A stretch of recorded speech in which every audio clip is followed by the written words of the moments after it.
La Bible en un an, le 21 novembre, le livre d'Esdras, chapitre 7, verset 1 au chapitre 8, verset 30. Le livre des Psaumes, chapitre 119, verset 17 à 32. Le livre des Proverbes, chapitre 28, versets 17 et 18. L'évangile de Jean, chapitre 13, verset 31 au chapitre 14, verset 14. Le livre d'Esdras, chapitre 7. Après cela, au cours du règne d'Artaxerxès sur la Perse, arriva Esdras, fils de Soraja, petit-fils d'Azaria, et descendant de Hilkija, Shallum, Tsadok, Akitub, Amaria, Azaria, Morajot, Zorakja, Uzi, Buki, Abishua, Phiné, Éléazar et Aaron, le grand prêtre. Cet Esdras monta de Babylone. C'était un scribe versé dans la loi de Moïse donnée par l'Éternel, le Dieu d'Israël. Et comme la main de l'Éternel, son Dieu, reposait sur lui, le roi lui accorda tout ce qu'il avait demandé. Plusieurs des Israélites, des prêtres et des Lévites, des musiciens, des portiers et des serviteurs du temple, montèrent aussi à Jérusalem la 7e année du roi Artaxerxès. Esdras arriva à Jérusalem le 5e mois de la 7e année de règne d'Artaxerxès. Parti de Babylone le 1er jour du 1er mois, il arriva à Jérusalem le 1er jour du 5e mois, car la bonne main de son Dieu reposait sur lui. En effet, Esdras avait appliqué son cœur à étudier et mettre en pratique la loi de l'Éternel et à enseigner ses prescriptions et règles en Israël. Voici la copie de la lettre donnée par le roi Artaxerxès à Esdras, le prêtre et scribe expert dans le domaine des commandements et prescriptions de l'Éternel relatifs à Israël. Artaxerxès, roi des rois, à Esdras, prêtre et scribe de la loi du Dieu du ciel, etc. J'ai donné l'ordre de laisser partir tous les membres du peuple d'Israël, ces prêtres et les Lévites qui se trouvent dans mon royaume et qui sont volontaires pour t'accompagner à Jérusalem. En effet, le roi et ses 7 conseillers t'envoient pour inspecter Juda et Jérusalem, d'après la loi de ton Dieu qui est entre tes mains, et pour y apporter l'argent et l'or que le roi et ses conseillers ont volontairement offert au Dieu d'Israël qui a sa demeure à Jérusalem, ainsi que tout l'argent et l'or que tu trouveras dans toute la province de Babylone, avec les dons volontaires faits par le peuple et les prêtres pour la maison de leur Dieu à Jérusalem. Par conséquent, tu veilleras à acheter avec cet argent des taureaux, des béliers et des agneaux, ainsi que les éléments nécessaires pour les offrandes végétales et les offrandes liquides qui les accompagnent, et tu les offriras sur l'autel de la maison de votre Dieu à Jérusalem.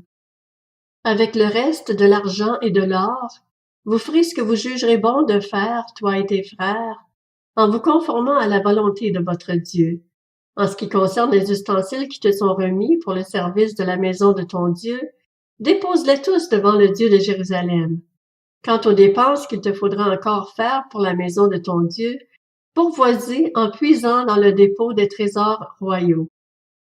Moi, le roi Artaxerxès, voici l'ordre que je donne à tous les trésoriers de la région située à l'ouest de l'Euphrate. On respectera scrupuleusement toutes les demandes d'Esdras, prêtre et scribe de la loi du Dieu du ciel, jusqu'à concurrence de 3 tonnes d'argent, 22 000 litres de blé, 2200 litres de vin et 2200 litres d'huile. Quant au sel, il sera livré à volonté. Qu'on mette du zèle à respecter tous les ordres du Dieu du ciel concernant son temple, afin que sa colère ne vienne pas frapper le royaume, le roi et ses fils.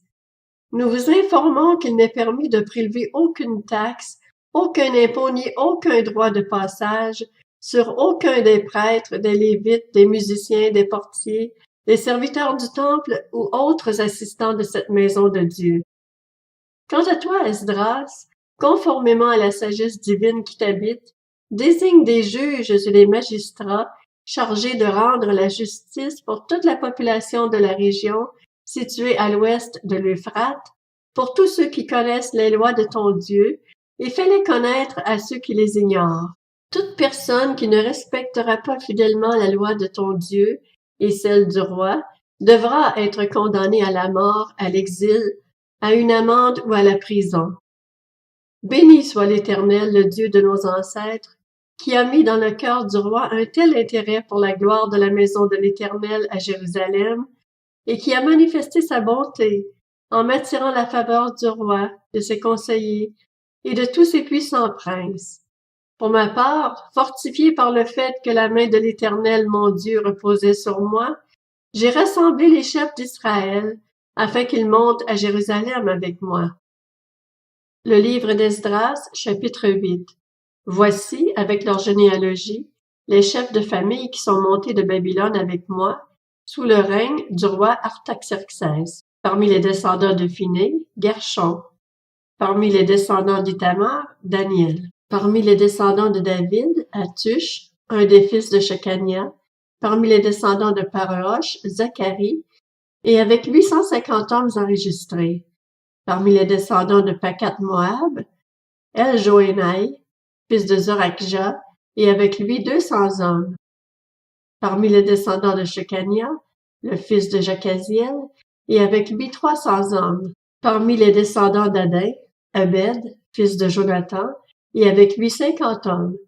Parmi les descendants de Lam, Ésaïe, fils d'Athalia, et avec lui 70 hommes.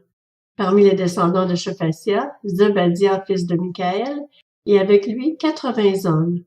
Parmi les descendants de Joab, Abdias, fils de Joïel, et avec lui 218 hommes.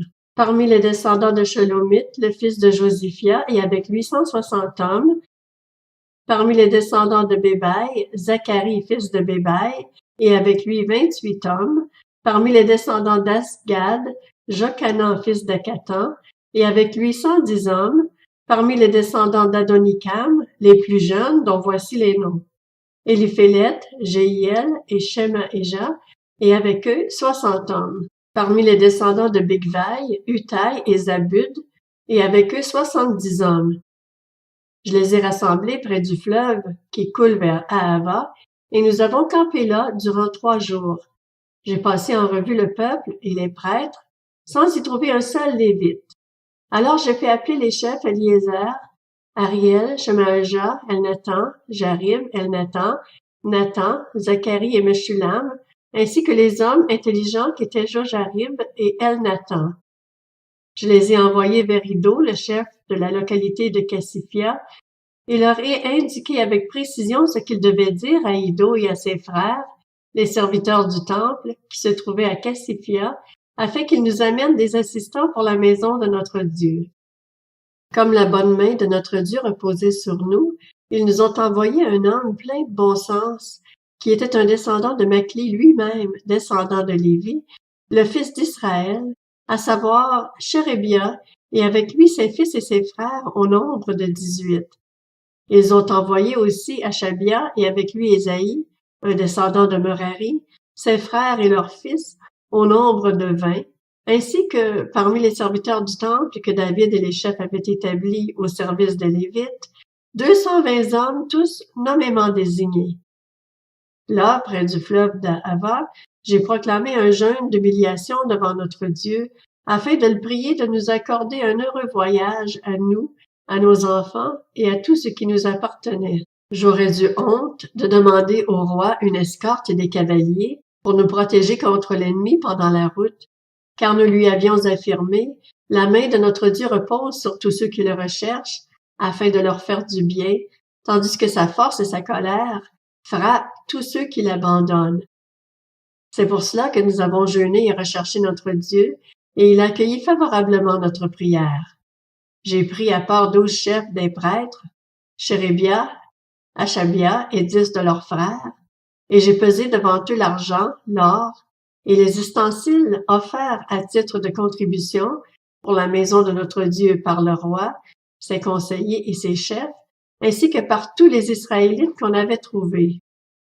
Je leur ai ainsi confié près de 20 tonnes d'argent, des ustensiles en argent pour un poids de 3 tonnes d'or, 20 coupes en or pour une valeur de 1000 pièces, et 2 vases d'un beau bronze poli aussi précieux que l'or. Puis je leur ai dit, vous êtes consacrés à l'Éternel, tout comme ces ustensiles et cet argent et cet or sont une offrande volontaire à l'Éternel, le Dieu de vos ancêtres. Restez vigilants et attentifs jusqu'à ce que vous puissiez les peser devant les chefs des prêtres, les Lévites, et les chefs de famille d'Israël à Jérusalem, dans les chambres de la maison de l'Éternel. Les prêtres et les Lévites ont accepté de se charger de cette masse d'argent, d'or et d'ustensiles pour l'amener à Jérusalem dans la maison de notre Dieu. Le livre des Psaumes, chapitre 119.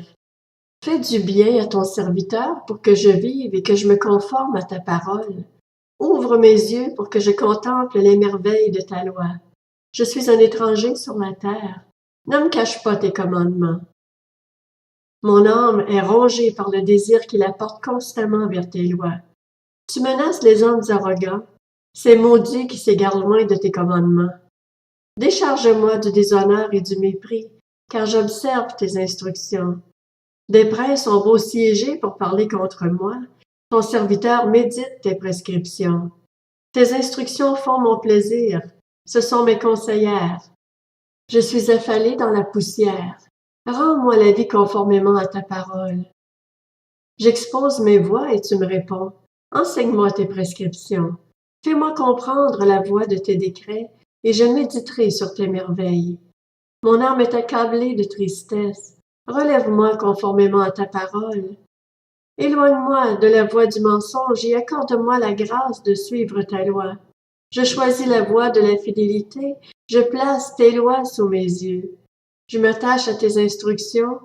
Éternel, ne me couvre pas de honte. Je cours sur la voie de tes commandements, car tu épanouis mon cœur. Le livre des Proverbes, chapitre 28. Un homme chargé du sang d'un autre fuit-il jusqu'à la tombe? Qu'on ne le retienne pas. Celui qui marche dans l'intégrité sera sauvé, mais celui qui suit deux voies tortueuses tombera dans l'une d'elles. L'Évangile de Jean, chapitre 13. Lorsque Judas fut sorti, Jésus dit, « Maintenant la gloire du Fils de l'homme a été révélée, et la gloire de Dieu a été révélée en lui. Si la gloire de Dieu a été révélée en lui, Dieu aussi révélera sa gloire en lui-même, et il la révélera très bientôt. Mes petits enfants, je suis encore avec vous pour un peu de temps.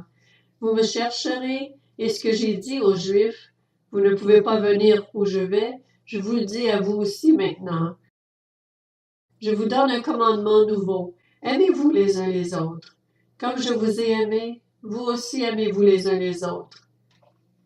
C'est à cela que tous reconnaîtront que vous êtes mes disciples, si vous avez de l'amour les uns pour les autres. Simon-Pierre lui dit, « Seigneur, où vas-tu? » Jésus répondit, « Tu ne peux pas me suivre maintenant là où je vais, mais tu m'y suivras plus tard. » « Seigneur, lui dit Pierre, pourquoi ne puis-je pas te suivre maintenant? Je donnerai ma vie pour toi. » Jésus répondit, « Tu donneras ta vie pour moi? En vérité, je te le dis, le coq ne chantera pas avant que tu ne m'aies renié 3 fois. » L'Évangile de Jean, chapitre 14. Que votre cœur ne se trouble pas. Croyez en Dieu, croyez aussi en moi. Il y a beaucoup de demeures dans la maison de mon Père. Si ce n'était pas le cas, je vous l'aurais dit. Je vais vous préparer une place. Et puisque je vais vous préparer une place, je reviendrai et je vous prendrai avec moi, afin que là où je suis, vous y soyez aussi. Vous savez où je vais, et vous en savez le chemin. Thomas lui dit, « Seigneur, nous ne savons pas où tu vas. Comment pouvons-nous en savoir le chemin? » Jésus lui dit, « C'est moi qui suis le chemin, la vérité et la vie. On ne vient au Père qu'en passant par moi. Si vous me connaissiez, vous connaîtriez aussi mon Père. Et dès maintenant, vous le connaissez et vous l'avez vu. » Philippe lui dit, « Seigneur, montre-nous le Père et cela nous suffit. » Jésus lui dit, « Il y a si longtemps que je suis avec vous, et tu ne me connais pas, Philippe. Celui qui m'a vu a vu le Père. Comment peux-tu dire, montre-nous le Père?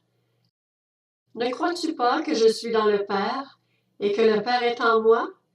Les paroles que je vous dis, je ne les dis pas de moi-même. C'est le Père qui vit en moi qui fait lui-même ses œuvres. Croyez-moi, je suis dans le Père et le Père est en moi.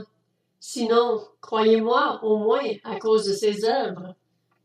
En vérité, je vous le dis, celui qui croit en moi fera aussi les œuvres que je fais, et il en fera même de plus grandes parce que je vais vers mon Père. Tout ce que vous demanderez en mon nom, je le ferai, afin que la gloire du Père soit révélée dans le Fils. Si vous me demandez quelque chose en mon nom, je le ferai.